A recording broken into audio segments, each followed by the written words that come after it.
Can you hear me, Brayden? I can. Can you hear me? Perfect. Yes, finally. Yeah. All good, Brayden. Thank you. We'll get it started then. Thanks for coming. I appreciate it. That's right. Thanks for having me. Thanks. We've been joined here today by potential first round draft pick, Brayden George. Brayden, thanks for coming on. Thanks for having me. How's the nerves feeling with the draft just a week away? Yeah, nerves are getting to me a little bit, but I'm trying to keep my mind off everything and just trying to keep a blank mind about it all, and whatever happens, happens, I guess. Yeah.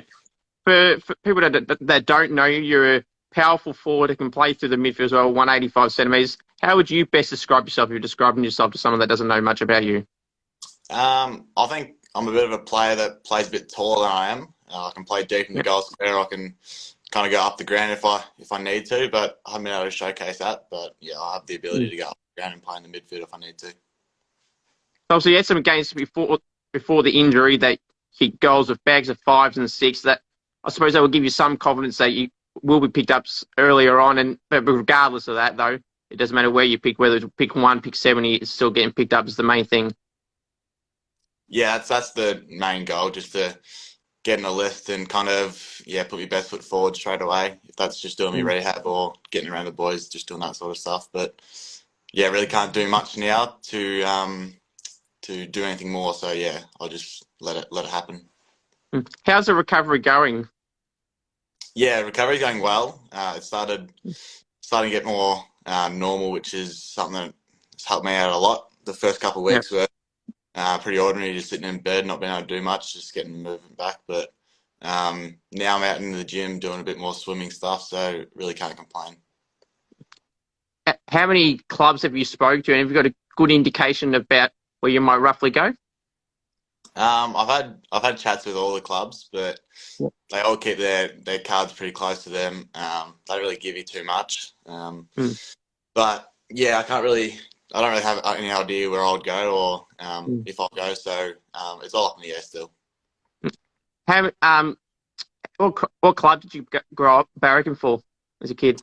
I'm a Richmond man, as in back there, but I've over the last couple of years I've kind of stopped following Richmond so close. I've started following people that play a bit like me, so Yeah. I kind of take some of their stuff and put it into my game. Speaking of that, what player would you describe yourself if you had to use a comparison since you said you're watching a particular few plays? I think I watched Jamie Elliott a fair bit. He's kind Yeah. of the player that plays a bit like me, a bit of my size and stuff like that. So yeah, I kind of watch how he runs about and goes about it. Have you been asked any weird recruiting questions? In the past, I've been told some people are saying, if you're a car, what car would you be? If you could bring six famous people to dinner, who would it be? Is there any odd questions that you've been asked in the recruiting meetings? Um, Not really. I think seeing that I've had the injury and stuff like that, they've taken it pretty easy on me. Yeah. But there's been probably not a weird one, but just kind of asking me to tell a life story in a book with chapters and stuff like that, which Okay. I threw me off guard a little bit, but wasn't Mm. too bad. So, all right. You've been given any advice? I'm sure with the injuries, you've had a lot of advice. What's some of the key advice you've been given by whether it's coaches, family, friends, to try and help you get through this, obviously, this rough stage in your early career?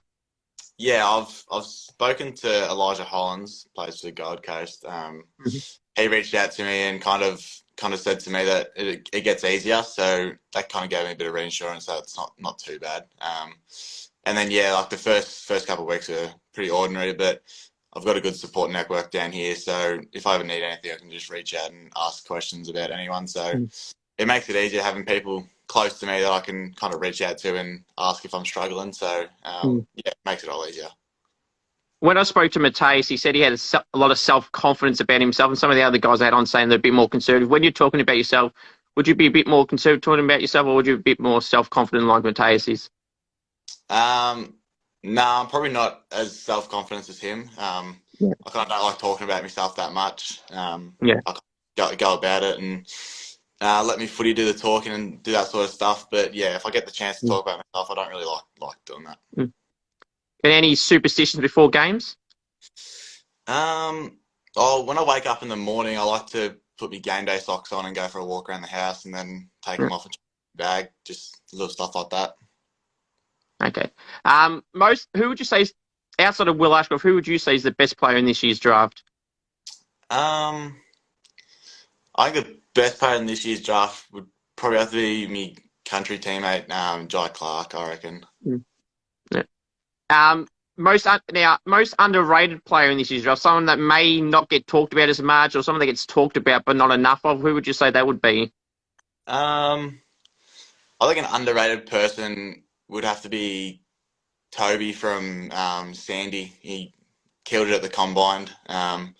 He's a great player and stuff like that, but yeah, he doesn't get talked about as much as he probably should because he's teammates with Ashcroft and Sheasel Mm. and stuff like that, so he's kind of in the shadows a little bit. But Yeah. yeah, the games I've seen him play, he's been an unreal player, and he's gonna go pretty far with his footy, I think.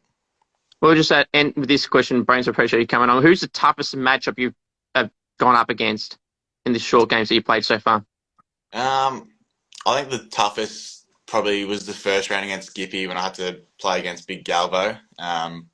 He's like probably 90 odd kilos and he was just pushing me around all day and wasn't the funnest day. Down in Melbourne, Mm. windy day. It was kind of ordinary just to go out there and get pushed around all day. But Mm. I found ways around it and kind of got the advantage over him over the 4 quarters. But yeah, just straight away getting pushed around and stuff like that kind of wasn't my cup of tea. But yeah, I found ways around it. Brayden, I really appreciate you coming on, and hopefully next week your dreams get realised and you go to a club and you have a good, long, successful career for that club. So appreciate you coming on, Brayden. Thank you for having me, Coops. Right, cheers. Yeah, bye. Yeah, bye.